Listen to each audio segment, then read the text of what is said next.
Good morning, St. Lucia. Thank you so much for joining us today. I have a real treat in store. I have a daughter of the soil, Dr. Jan Etienne, who's actually going to be releasing her book tomorrow, and it's called Learning in Womanist Ways. So Jan is going to tell us all about her book. I am indeed. So how are you doing today? Not too bad. I'm just really thrilled to be here in St. Lucia. And of course, Jan resides in the UK, so it's definitely always welcoming to have her come back here. And tell us a little bit more about your book. Okay, well, my book, Learning in Womanist Ways, Narratives of First Generation African Caribbean Women. It's really a tribute to St. Lucian women. Tribute more so to my mother. One of those first generation African Caribbean women came from St. Lucia to the UK. And to be honest with you, so much is not known about the learning lives of these women. So much is not known about their sacrifice in the way of education and learning. And so this book, it's an opportunity to celebrate the lives of these women. It's an opportunity to pay tribute more so, although it features women of all the Caribbean. St. Lucian women features in every single photograph in the book. And I'm just delighted to have an opportunity to speak with you about the contents. Great. Now, I know you mentioned your mom here. So that idea on writing this book, putting it together, really stemmed from your mom? I would say the actual motivation to write the book came very soon after my mother's death. The book is based on my PhD research into gender and education. And my mother's had a pretty long illness, and I found myself, in a way, formulating a number of the ideas in my head, before any sort of, sentiments of the actual focus of the book, before it came about. So it's based on my PhD research, but the real push to actually get it sorted was my mother, indeed. Nice. And with the focus, of course, not just being St. Lucian women, but Caribbean women as well. Yes. How important do you feel that the content in this, bringing out the stories of these first generation women, are for us, not as only as St. Lucian women, but Caribbean women? Yes, very, very important. Because as you know, St. Lucian women, this issue of education for their children is high on the agenda. And I often found, whether it's my father, but more so my mother, that because she had such a staunch approach, for us to develop, progress with our learning, I thought to myself, well, what about you, Mum? Yes? What about your own desires? What about, your thoughts about, your future? But of course, whilst I was growing up in the UK from the age of 7, I realized that, all it was about work for my mother. It was about working 2, sometimes 3 jobs. So in a way, her education, was most definitely put on the back burner. Having said that, in England, there are lots of opportunities for women to learn over the age of 50. And what I found in interviewing large numbers of women in places like Birmingham, Liverpool, Manchester, London, the places that first generation Caribbean people settled when they first came to the UK, I found that there were women over the age of 50, say between the ages of 50 and 80, actually studying, for degrees. Really? Yes, indeed. And actually studying with a particular sense of purpose. So there was not an economic agenda related to learning. It was about broadening their horizons. It was about doing something positive in their local communities. So for example, there were women who were learning in order to deal with tackling gun crime, yes? There were also women who were learning on a community challenge board in order to deal with, representing local communities. There were women who were learning more so to be able to write in their local women's magazines and so on. All sorts of courses. And in all these areas, I came across first generation Caribbean women who all of a sudden now, You know, they were learning with a particular sense of purpose. Yes. Wow. Now, again, the book title says learning in womanist ways. So to you, what exactly is the womanist way? Yes, okay. Well, first thing I want to say is that when we speak of womanism, womanist ways, we think a little bit about Alice Walker and her reference to womanism and womanism being feminist to, you know, purple being to lavender, so on. But for me, this was about the way the women dealt with me. Every single interview, the women had a particular way of speaking over me. They didn't really listen too much to my question. Sometimes they chastised me, sometimes they kind of contradicted my questions. They spoke over me, they spoke over each other. They spent a lot of time telling each other off during the process of the interview. It was quite comical, actually, because I remember one of the first interviews that I participated in Leeds, in northwest England. And the first, you know, I entered the room and there were about, 6, 7, different women sat down. And there I came in as the lone researcher to ask them about their learning lives. And the first thing, the woman said to me was, if you come in here to talk about slavery, don't bother with that. And I thought, my goodness me, it was, there I was, attempting to sort of, have my list of questions and so on. Then they started asking me questions, about why do you wear your nails so long, is that a weave you're wearing, okay? They asked me all sorts of, personal questions. Where are you from? Are you from Dominica? It was kind of, and then it was, you speak patois, the St. Lucian women are, it was, really a messed up, so type they were of drilling you down. Drilling me down, and this was their womanist ways. Sometimes I went to one interview, I must tell you about this one, and the women were speaking the Queen's English, They were really posh, I thought, my goodness me, I was, middle class, black, older women, and there they were. And then you know what? Throughout the whole process, this interview was so untypical of the interviews that I had previously. And then something happened, and it was a newspaper article. All of a sudden, the women burst into patois. They start speaking patois, ignoring me, just going on, I thought, my goodness, look at this, So I was trying to work this out in my head, Of course, to start with, there I was, the researcher, and they probably was putting on this kind of show. Anyway, there, I let them to it. And I didn't engage with them. I didn't want them to know that I could understand most of what they were saying. And of course, they resorted, to this kind of what I refer to as polyrhythmic realities, in the sense that, this was in rhythmic ways. They were, displaying, particular types of mannerisms, which was ignoring me in a way, giving me an opportunity to demonstrate that they had the power. They can do what they like, they can ignore me if they chose. But having said that, this book, Learning in Womanist Ways, it's about the way they spoke to me about their learning lives. It's about the younger first generation African women, the women who are probably now in their 50s, who were the children of, the older women. It's very much about how they took on board those particular, the nature of the courses that they were participating in. It's how they expressed, why learning is important now to them. But I have to tell you, I think for all Caribbean women, this issue of, feminism is something which we're increasingly beginning to talk about. But I have to say, as far as womanism and womanist ways is concerned, it's not about, representing women just for women's sake. It's not about, this is about representing the whole community. This is about me putting race first as opposed to my gender.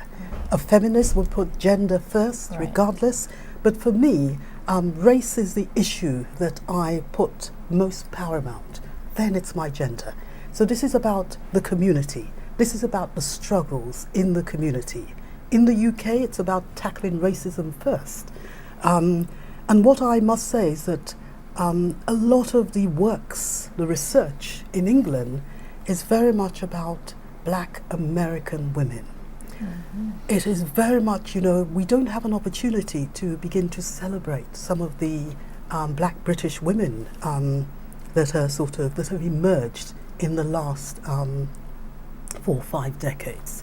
We've got people such as Heidi Sophia Mercer, who has spent a lot of time exposing the reality of life in Trinidad. We've got individuals such as Anne Phoenix at the University Institute of Education, another Caribbean woman who it is only now that we're beginning to really put these women on the agenda.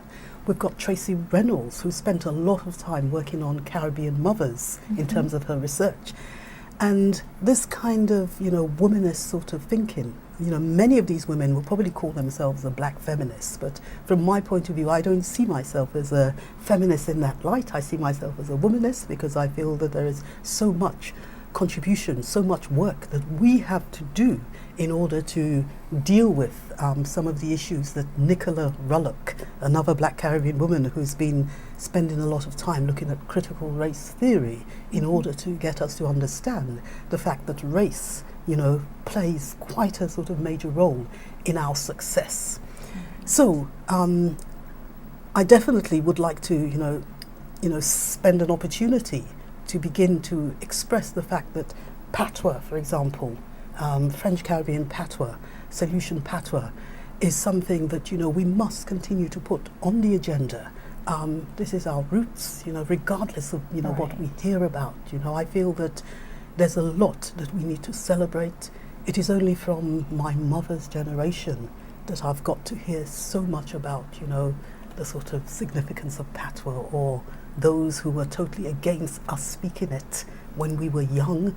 And the realization that this is our culture, and we as women, I still see myself as a Caribbean woman living in the UK, will need to continue to promote this and to promote the voices of these women. I absolutely love that.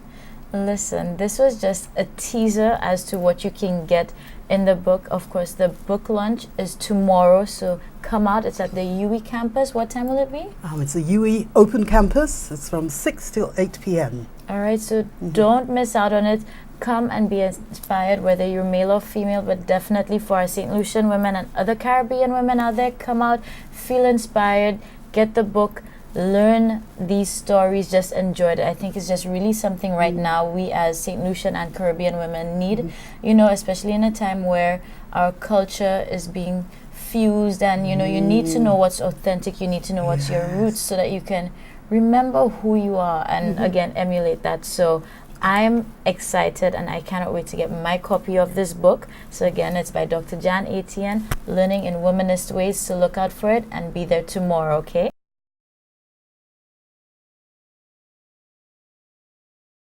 Thank you so much again for joining us, St. Lucia. You have been watching This Morning right here on DBS, your #1 station. I sure hope you enjoyed this show. And of course, we look forward to seeing you same place, same time tomorrow. But until then, go create a great day.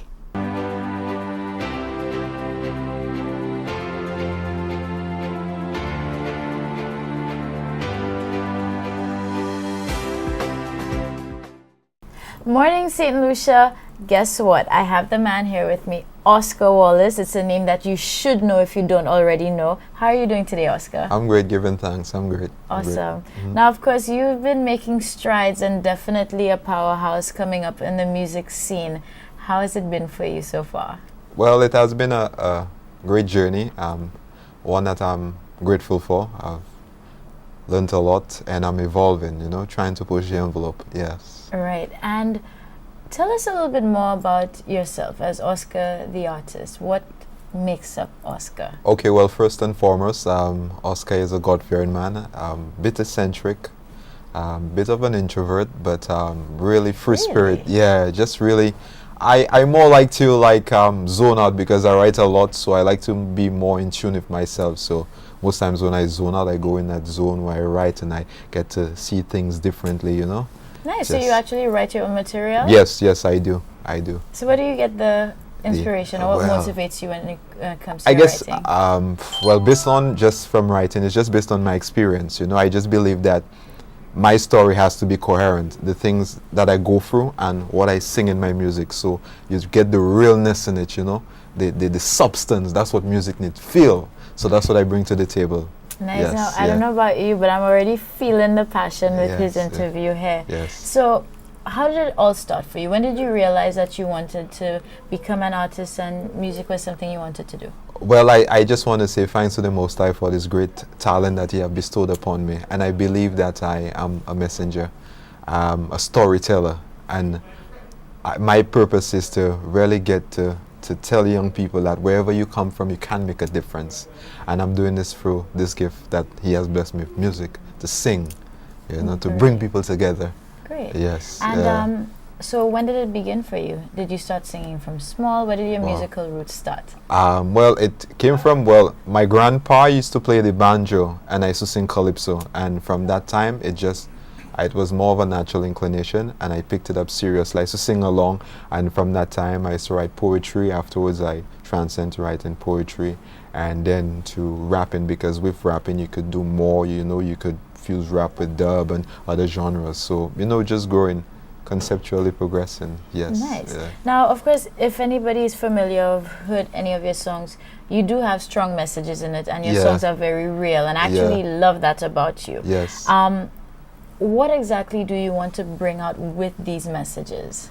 Well, first and foremost, just one philosophy of mine and in my music is that I want young people to think for themselves, internalize things. Stop conforming to what's out there. And that's how you stand out, to be unique, to be yourself. Right. Be a free spirit, you know? And that's what I bring to the table, music with feeling and vibe and passion. I'm sorry, I cannot stop. Yeah. Listen, this is so relatable, because you know what? I think right now, you know, the youth, they don't have their own identity. Like, we're copying what's coming down from the US and outside, but people need to find their own individuality. Yes, so I agree. that resonates with me so much. But let's get back to Oscar. Yes. I know that you're working, well, you have a new album out, correct? Yeah, well, it's not out as yet, but it's called Street Side in Elec. And we're going to put it out soon, but for now we just focus on Fear No Evil project, which we just completed a video for. It's 4K. It's best quality ever seen on island before. So we're stepping up that pinnacle. We get into that pinnacle right now. So we're setting the bar for others that come in after us to say, hey, you have to step up your game on island. Yes. And put out quality. The team, quality, yes. Good stuff. Now tell us a little bit about your team, because you know, of course, behind every great person, you have that kind of support. Yeah.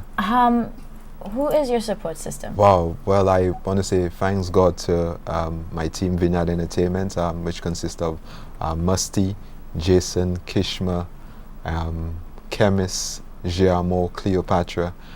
They play an integral part in my career, and it's not just having a team, but we all family. We go to each other's house, we eat, we hang out, we go by the beach, and we have that symbiotic relationship, you know. So and all of us, we when we come together, we pray, we hang out, we're free, we just open, you know. I believe that in any business, and from just based on biblical terminology, it says that you have to be equally yoked in order for things to flourish. So I guess we coming together, and just the whole synergy is just good. It's just positive, and I'm thankful. Yeah. So Vineyard Entertainment, is it correct? Yes, that's right. So that is your record company? Yes, record label. Yes. Okay, so tell us a little bit about them then. Okay, well, it's my team. You know, as I said, they play an integral part in my career as an artist, and I'm also part owner of the company as well. And what we're looking to put out is quality music, quality product. We want to step the bar up an island, and it's more about, as I said before, we have that symbiotic relationship. And working me as an artist, working in Vineyard makes me makes me autonomous in the sense that Musty or Kishma or Jason doesn't look over me or all the time. You know, they just give me the freedom to do what I want, and they trust in my judgment. So I have a great team, as I said, Musty, Kishma, Jason, Chemist, Giamo, and Cleopatra. A great team, and friendly people, and we just all down to earth, ready to push that pinnacle.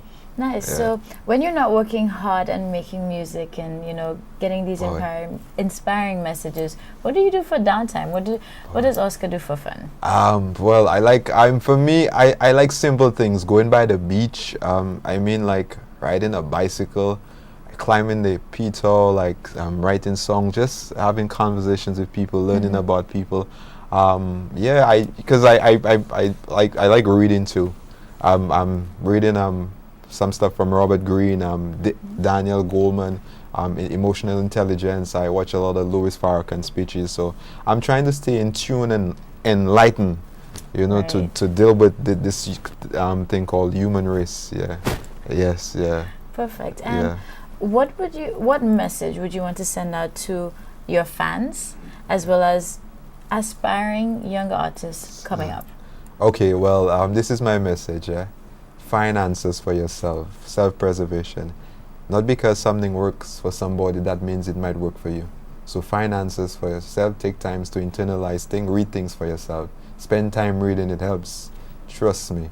Reading is the most formidable weapon that we have right now, because the world right now is not going the right way. But we need non-conformists and revolutionists to really propel this world into a better direction. That's my message. One love. Peace. Listen, I really cannot say it better than Yeah. Oscar. So this is the man behind the music. Yes. His message is very deep. So of course, one love, positivity, Deep. good vibrations. Look out for Oscar. Look out for his album release coming up soon, and more from Vineyard Entertainment. So do not touch that dial. When we come back, we have even more on the music.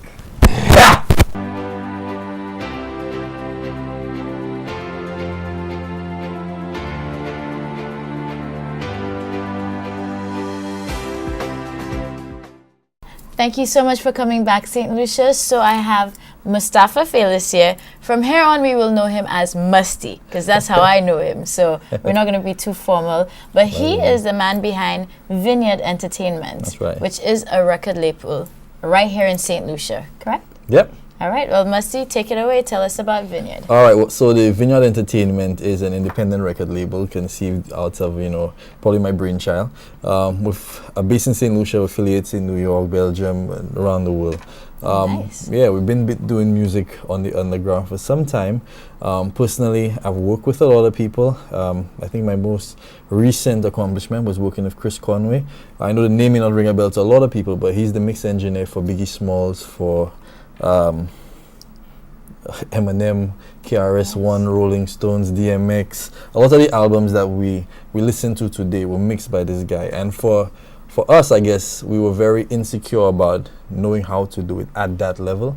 So for me, when I got that opportunity to work with him, it kind of cemented that, you know what, you have everything, or we have on Ireland everything it takes to make this work. And I got that super boost that, you're right up there with him. If he can tell you that's a dope track, or that mix, I like it, what you worried about? So I've been doing music, and we've been doing music, but we're always very self-conscious.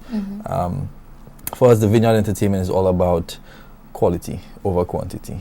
So whereas, music, people put out music all the time, I just want, when we put out music, that people can say, wow, this is us, this is here. Right. And I'd have that kind of reaction to it. So that's what we're about, collaborating with international superstars to boost the socio-economic livelihood of the Caribbean's inhabitants, really. Nice. And one thing about St. Lucia, you cannot deny, we are full of talent here that's just undiscovered. Definitely. The talent is not the issue. The issue really on Ireland for us is the music business, and understanding that it is a business. And if you're going to do it, go into it seriously. I think too many times we give people a pass, and what it does is it lowers the bar. In any business, you have minimum, entry-level requirements in any business.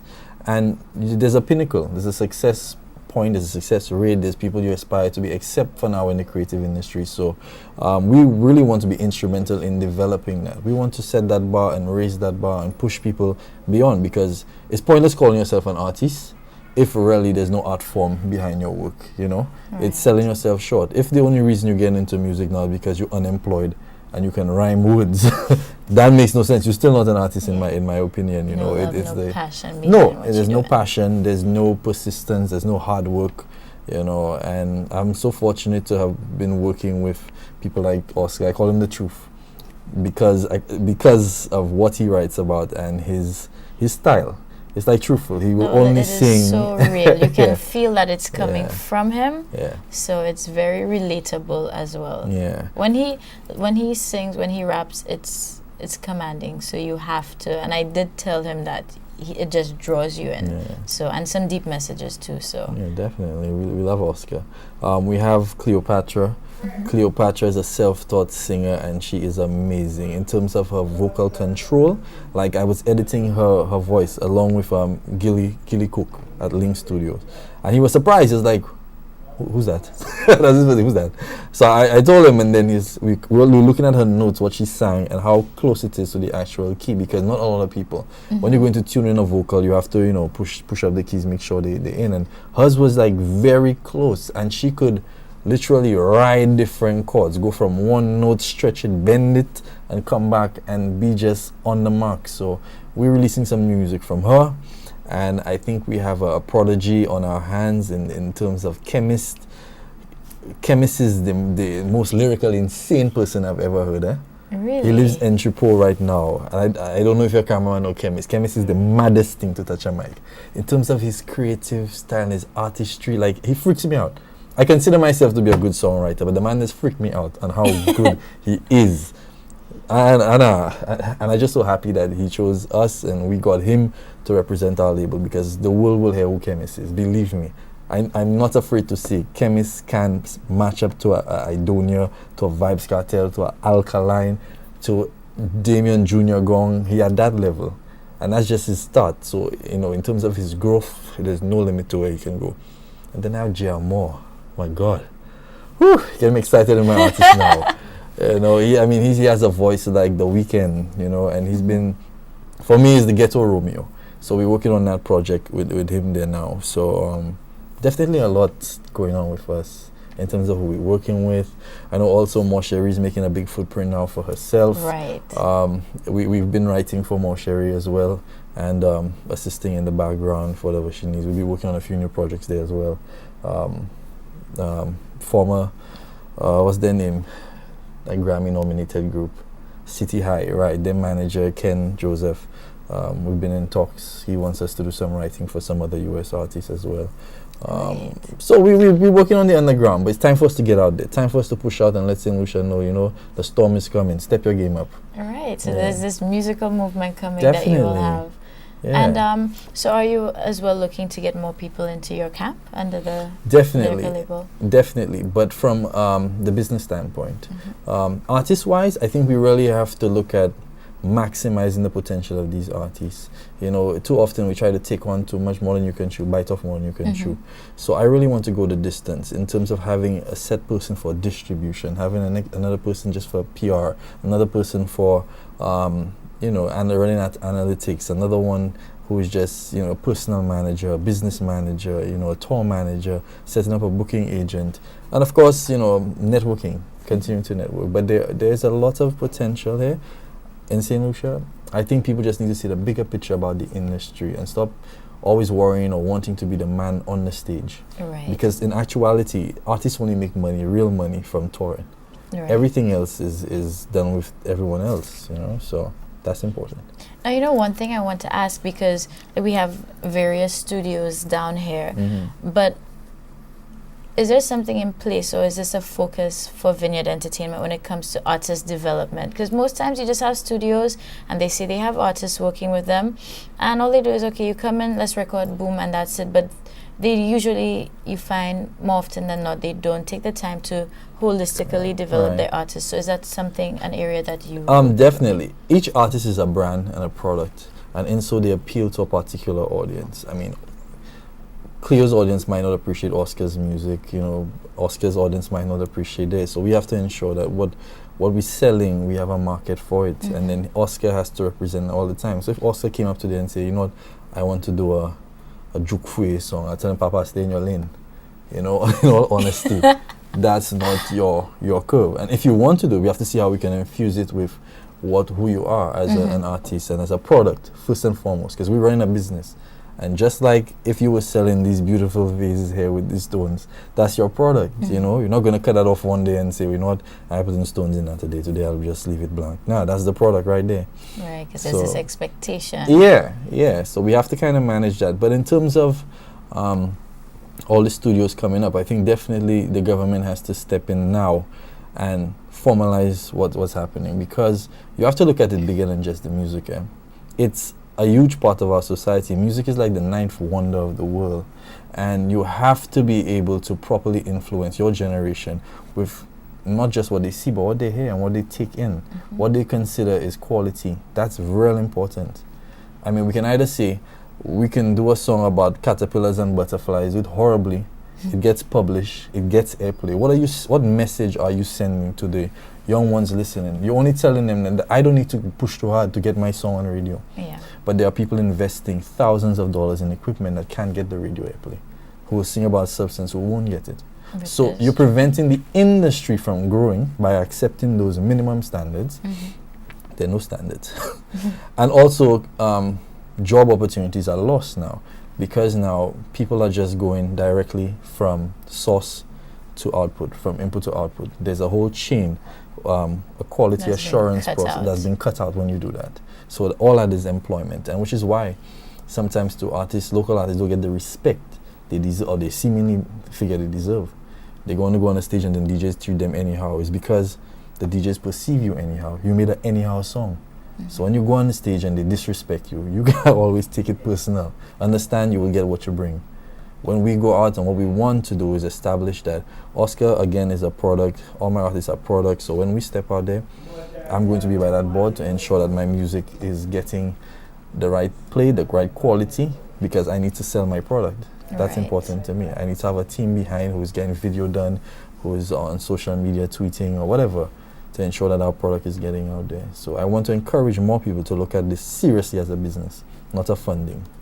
Great. Well, listen, this is Musty, again, from Vineyard Entertainment. Tell us where we can, are you guys on social media? How can we follow and be up to date with everything that's going on with this movement? Well, yeah, like I said, we're coming out of the woodwork right now. We're on Facebook. You can look us at the Vineyard Entertainment on Facebook. Our website is currently under construction. Social media, Twitter, you know, the Vineyard, we're there. If you know me, I'll be on Facebook. Hit me up anytime. We want to do more of those panels and chill. I want to say thank you very much to DBS and to you, of course, for having us. But yeah, we'll be definitely a strong force on Facebook, and we'll be putting out music consistently. Yeah, look out for Chemist, Trippy. Look out for Cleopatra, Addicte, which is Creole. And that's something else that we're looking at. We're looking at now the French markets and how we can really sell Creole. You know, we've seen the potential, even with the Denry music. We've seen the potential of that. We now need to harness this potential and see how we can transform it into something that we can sell. Something people will take serious. So you're going to hear a bit of that coming out for Vineyard Entertainment pretty soon.